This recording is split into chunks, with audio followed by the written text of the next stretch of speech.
Welcome back, everybody. And you know that feeling when you read a debut novel and think, wait, this cannot be someone's first book. And then a year later, it's winning the Pulitzer Prize, the National Book Award, your group chat, and everybody's, well, best of the decade list. There's a quiet little prize in Brooklyn that keeps doing exactly that. Today, we're talking about the Center for Fiction First Novel Prize. What it is, why it secretly matters way more than you think, and 10 passive readers that actually say that are worth your time, not just critics trying to impress each other. If you want to spot the best or the next big names before they're slapped on every now a major streaming series banner, this is your prize. So, I'm Johnny B, the book shepherd, herding you away from mediocre reads and toward the good stuff so your TBR grows responsibly ish. And here's what we're going to be doing in today's video. A super readable history of the Center for Fiction, how this prize was born, what makes the first novel prize different from the Pulitzers, National Book Awards, and the other usual suspects, and 10 past winners that readers keep hyping up. Plus, we're going to have some bookshop links if you want to support indie stores while you ruin your book budget. Everything I pull up on screen on this video will be linked down in the description below, including all 10 books I will mention later on in the video. So, also make sure to hit that like and subscribe, and let's head into Brooklyn, minus the rent. We're going to crank it up with that good old screen share, as we like to do. And we're sharing. So, yeah, this is their webpage. It's pretty much centerforfiction.org. We're particularly on their About page, where they go over their mission history. They have a fun little video that I've watched, a brief history, or you can get the long history if you want to click the continue reading. And they do have some interesting things in their membership. That's up to you if you'd like to join them.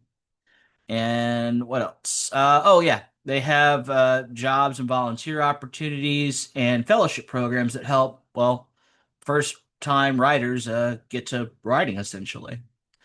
So, yeah, let's go back over here. And so we're going to go start with their origin story. The Center for Fiction is a literary nonprofit in downtown Brooklyn it does have a bookstore, a cafe and bar, a membership library, reading rooms, writers' studios, and a general vibe of please stay and talk about books forever. You will never want to leave their facility.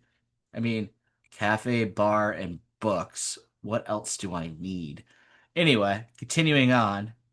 Their mission: support readers and writers of all ages and build community through fiction.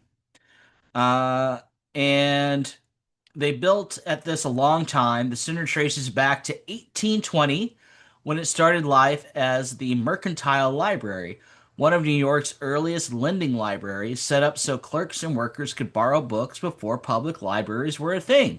They were the library before the library. And over the decades, they hosted folks like Mark Twain, Ralph Waldo Emerson, Frederick Douglass, then eventually rebranded as the Center for Fiction in the 2000s to lead into their true love, fiction, and the people obsessed with it. One key detail, they're the only U.S. nonprofit dedicated solely to the art of fiction. So when they create a prize for debut novels, they mean business. Um, and here, let me show this as well on the Wikipedia page. You can look at their past winners and their short list of people as well. I think they have an image of their actual award. Nope, I was wrong. They do not. And yeah, so going back over here. Let me scroll down a little bit so those that like writing things down can write. But again, all these links will be down in the description below. Um, so the birth of the first prize novel. Now the shiny new thing, the Center for Fiction's first novel prize, um, launched in 2006 to honor the best debut novel published in the U.S. each year.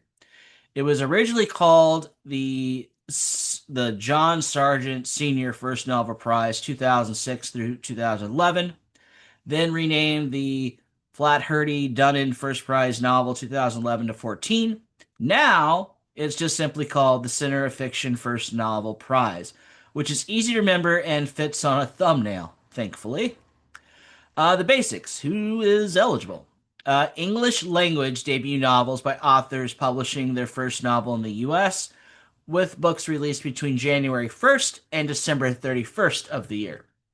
The winner does get a $15,000 prize and $1,000 to each shortlisted author. So all the runners up who didn't win, they at least get $1,000 for their efforts. And let's see, let me go over to their prize and eligibility page, which is here, and get a fun little ad. So yeah, it does say this, the 15K prize, 1,000.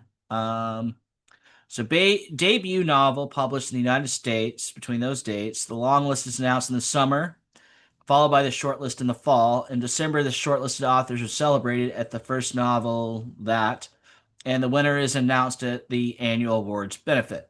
So, very cool. We'll scroll on down here. Spotlighting last year's winner. Okay, all previous winners. Good to know. And that is on their first novel prize, which you can click on somewhere. Anyway, I'll have a link for this in the description because I found it earlier. Moving on. Um, for a debut author that's not a buy a yacht money, but it's a, well, pay the rent, buy time to write book two, and maybe fix your laptop money. And the winner is announced each December at the Center's annual award benefits in New York. Fancy party, serious prize. So it needs to be an English book, and I believe it said you need to be in the U.S. as well. First novel in the U.S. with books released between those days and released within the year. Yeah. Okay. So, I mean, as far as standards go, that's not a terrible one. There are other region-specific awards out there, so if you want to blast in the comments, how dare they not support the British? Well, okay. Well, the British have their own awards too. So, moving on along. Let's see here. Um, yeah, so how the prize actually works. Readers, which is you and I, we kind of matter in this case. Here's where the prize gets interesting. It's not just a few judges in a room. Uh, it's publishers submit the books. Publishers send in eligible debut novels for consideration. The common readers, that's you and I, go to town. The center sends those books out to a large group of common readers, which would include library workers, writers, staff, members, booksellers, and general book obsessed humans. So they're hitting the wide gamut of spectrums here. And by members, I think if you're on their little member list you can subscribe to, I think you will get a copy as well. Don't quote me on that. That's my assumption. They read widely and help build the long list. In one recent year, the long list was chosen from about 185 submissions by more than 300 readers, writers, booksellers, and librarians. That's a lot of eyes on these books before any distinguished judge even touches them.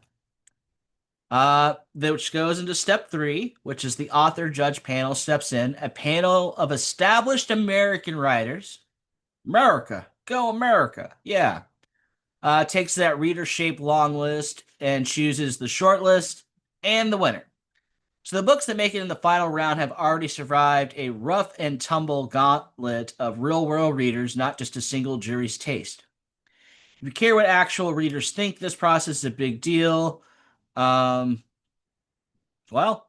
hop on board the train and let's look at here. I think they outline that on their website as well. Yeah, somewhere on this page we've already visited before. Again, I found it earlier, and we'll go forward from here. Whee! Next we're gonna go into why this prize actually matters. So why should the prize live live rent free in your brain next to the Pulitzer and the Woman's Prize? So let's go here.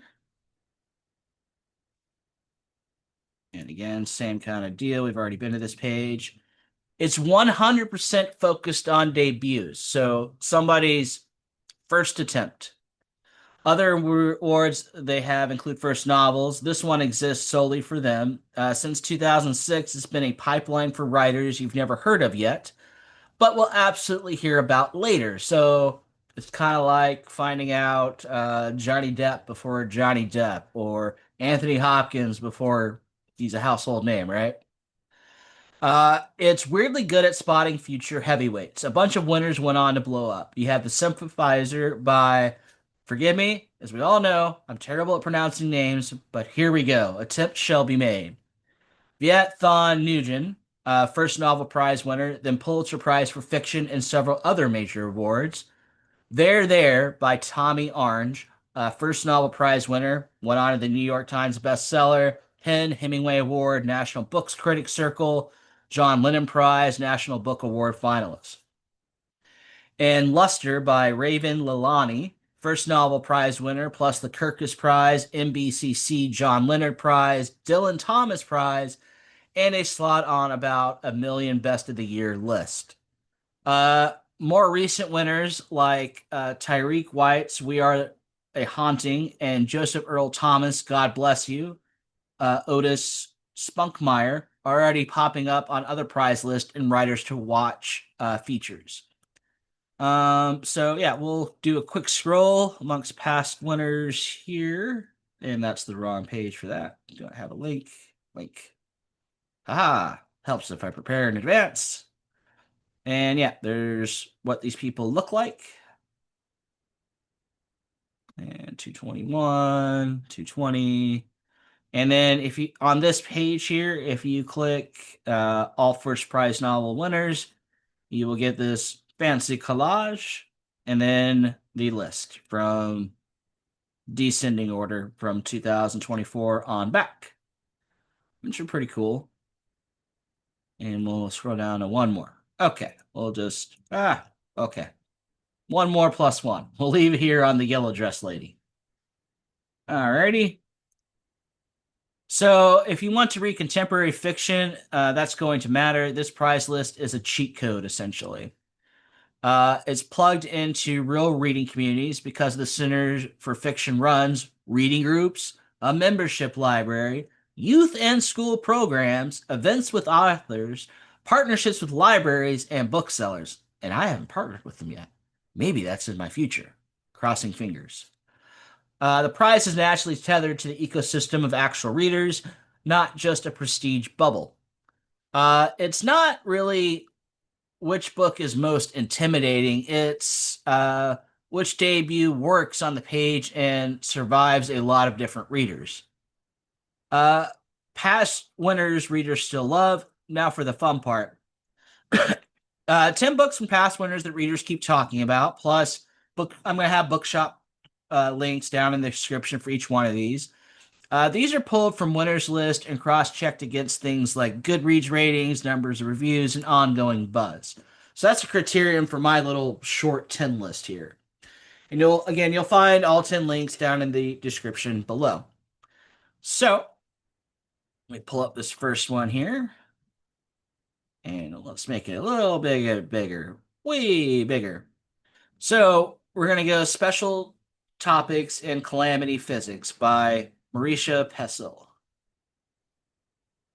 And the prize starts with a bang, a twisty, hyper-verbal campus novel full of fake syllabi, marginella, and a very dark coming-of-age mystery.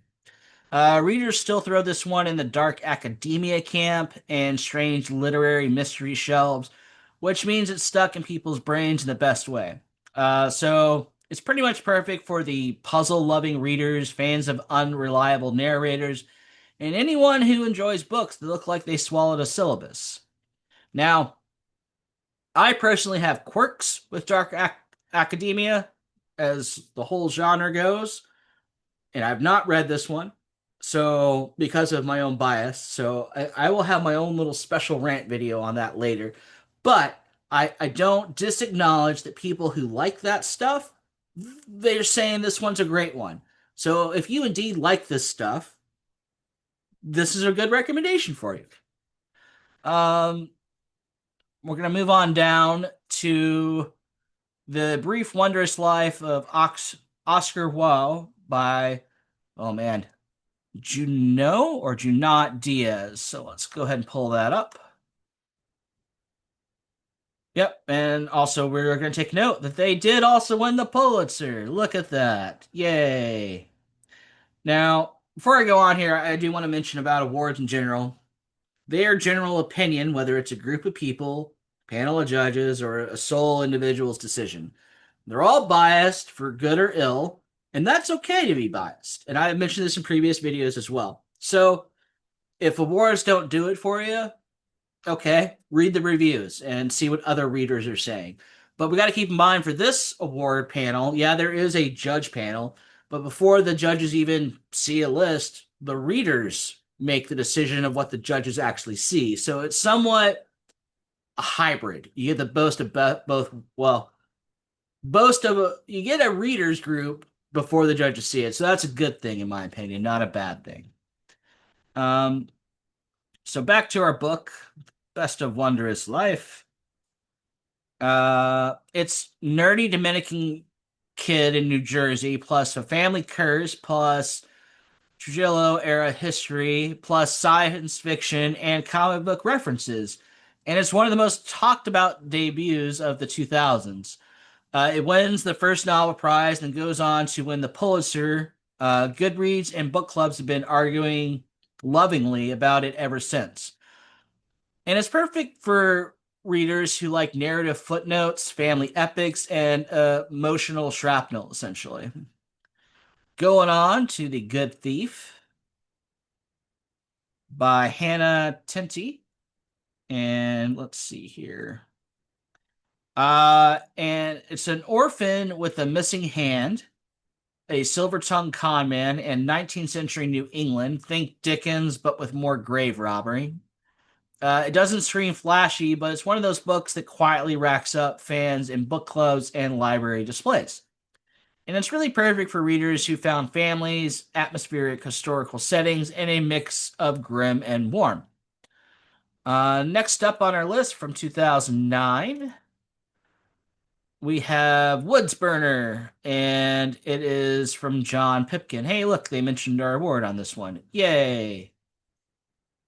And it's based on a real incident where young Thoreau accidentally sets a forest on fire. Oops. That's a big oops, right? My bad.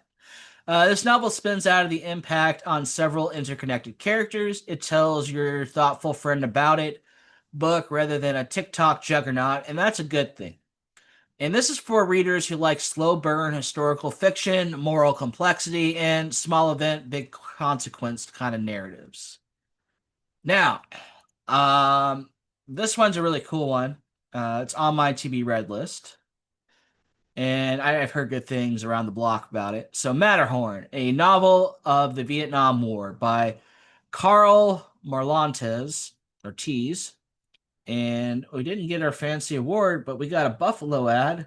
We going on over here. It's a massive, immersive Vietnam War novel that readers routinely call one of the best war novels I've ever read.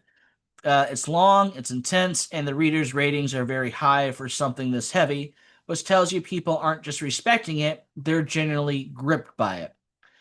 It's for readers who like big, emotionally punishing historical epics in a good way. Do we get a page count on here? Well, yeah, paperback. And yeah, coming in at a gargantuan 640 pages. 1.3 pounds of literature. All right. Going on to our next book here. And look at that. Billy Lynn's Long Halftime Walk by Ben Fountain. And this one is one surreal day with a group of Iraq war soldiers paraded at a Dallas Cowboys football game, America's spectacle, and a war all collide at halftime. Readers frequently call it a modern Catch-22, sharp, funny, and brutal all at once, and it's perfect for anyone who likes their social commentary with jokes and emotional gut punches in the same chapter. Yeah, it's on my list. You know me so well. Land of Love and Drowning by Tiffany unique, and it helps if I pull the book up, Johnny. Yeah, there it is. I do like the little silhouette art style we got going on here. And going back over here, a multi-generational family saga set in the U.S. Virgin Islands as they shift from Danish to American rule with plenty of love, myth, and messy relationships. So we got the U.S. Virgin Islands going from Danish to American rule. Okay, so starting off in Danish culture, going to the U.S. Virgin Islands, which in of itself, we don't really think about it. Yeah, it's part of the U.S., it's a territory of ours. So they got to adapt to island life and U.S. life at the same time, which is, yeah, that's a lot to swallow.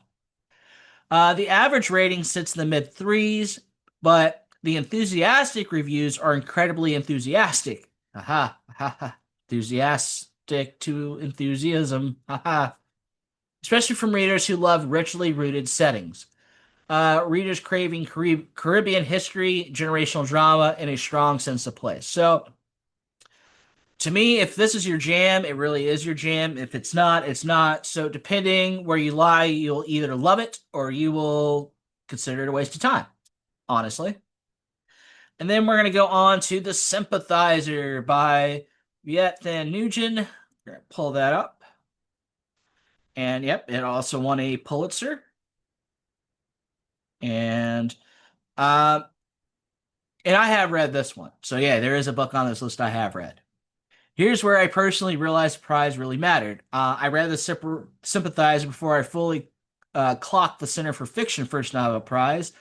Just as that intense Vietnam War spy novel everyone says is brilliant but dense, and it absolutely lived up to the hype. It's morally slippery narrator, razor sharp politics, scenes that stick in your head for weeks.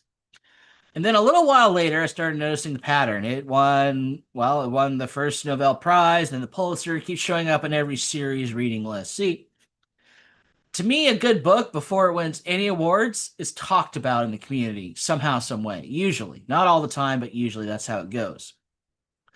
Um, and there's a lot of books who haven't won any awards that are fantastic, that should have won awards, but never did. Because again, there's a lot of books that get put out and nobody can read them all, so consensus is hard sometimes. Um, and that's when a light bulb went on for me. This prize is very, very, very good at calling it early. And it's perfect for readers who like morally tangled narrators and books that are clever, angry, and precise all at once. So yeah, this I would say the awards that are given here are pretty good at picking usually good, worth at least a once read or consideration to go on your list at all. Because there's certain genres that I'm just not a fan of. I'm not the romanticy fan in particular. I do understand how people love that. I just can't read a lot of tropey things over and over again. Um, I have a little easier time reading tropey things in like a fantasy setting or a darker type setting, but for whatever reason, the romantasy card I don't like to put in my deck usually at all. Unless somebody's really, really pushy about a recommendation, then maybe I will consider it. Maybe. Um, and that's not to say if you like that stuff, go for it. Everybody likes different things, and that's a-okay. So, going on to There by Tommy Orange and 2018's winner. Pull that up. And orangey cover. I'm a fan of orange. Fun fact, orange is my favorite color. So this book gets bonus points for that. So, a dozen native characters in Oakland, all heading toward the same powwow, multi-prisoner or multi-point of view, sharp and very much not interested in letting you stay comfortable. It's got a huge reader base, tons of book club discussions, and long aftertaste. Fans of interconnected storylines, contemporary indigenous literature, and books that go straight for the jugular. This book is for you. And then in 2020, we have Luster by Raven Lalani. One of those, or none, because I'm horrible at pronouncing names. And again, got some bonus points for having orange in the cover. Yay. But what's the book about, Johnny? Who cares about your silly color taste? A young black woman tries to be an artist, keep a job, navigate a wildly awkward relationship with a married couple, and generally survive late capitalism. It's spiky, funny, uncomfortable, and hugely discussed. Even the negative reviews read like people who couldn't stop thinking about it. Readers who love voice-driven contemporary fiction, messy protagonist, and we need to talk about this book. That's who it's for. So, how to use this prize as a reading tool. So, how do you actually use the first novel prize as a reading hack? You start with the winners list, and this is just a recommendation for anybody who likes to read books off award kind of list. And you can reverse engineer this how you see fit. But my recommendation is start with the winners list. The Center for Fiction keeps a clean page with every first novel prize winner from 2006 onward, plus its short list and its long list. So we'll go back over here to the winners list. Ta-ta! And get rid of that. And yeah, you can browse all the winners and finalists here. Can I just click it? Aha, I can't. So yeah, you can just put together a list off of this, and it goes on for 49 plus pages. Yay! So going back over here, step 2, do some fact checking. Just because we won an award, what are the readers saying? Take those titles over to Goodreads or Storygraph or Library Thing. Look at the average rating. How many number of ratings does it have? What the most liked reviews are actually saying. That combo, award plus reader enthusiasm, is how I pulled the 10 books we talked about here today. And yeah, full disclosure, I didn't read all of them. What's the general reader opinion? And there was a couple I had read on here. So it kind of fact checked there as well. And what you take the long list for is for discovery. If you like being early, follow the long list announcements each year. Remember, those lists are shaped by hundreds of common readers plus the judging panel. You'll see a bunch of debuts that will likely pop up on other awards and best of year lists later. And I think we have an example of our long list here somewhere. Okay. No, okay, it might have been that previous. Okay, the complete list, I think. Maybe. Well, for sake of time, I just may be going on. But yeah, it'll be somewhere on this page. I'll have this one linked in the description down below. But going on over. So, and then I'd say your step 4 here is filter by your personal flavor. Because this is an all genre debut prize, you'll find war epics, historical sagas, contemporary voicey realism, experimental brain bending stuff. Pick your entry points based off what you already love. If you like Vietnam War fiction, Matterhorn may be for you. The Caribbean Saga one I mentioned, or urban polyphonic stories. And there's a tongue twister for you. There's a first novel prize route into all of those. So I think step 4 is most important. What do you like to read? Or are you wanting to experiment? Maybe you want to read something outside your comfort zone. So just to recap those 4 steps in brief, start with the winners list, cross-check the readers' data, watch the long list for discovery, and then finally, filter by your personal flavor.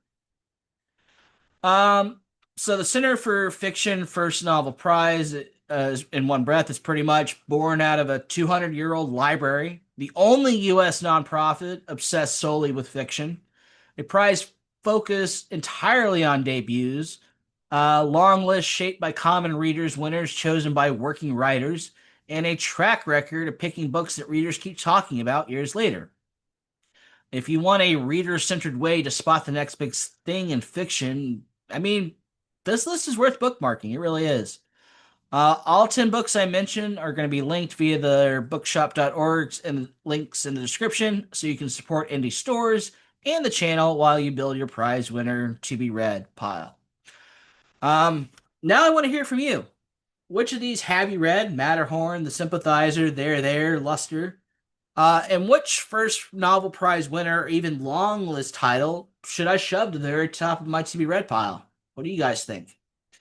If you like this kind of award deep dive, hit the like and subscribe, tap that bell because I'm planning on do a more award book video things. Yeah, new playlist. Johnny, you're adding another one?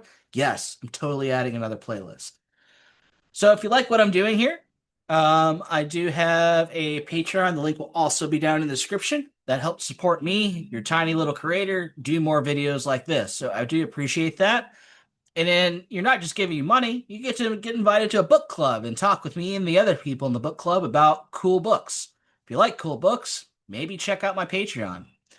Um, yeah, I think that's going to do it for today. And as always, keep on booking on.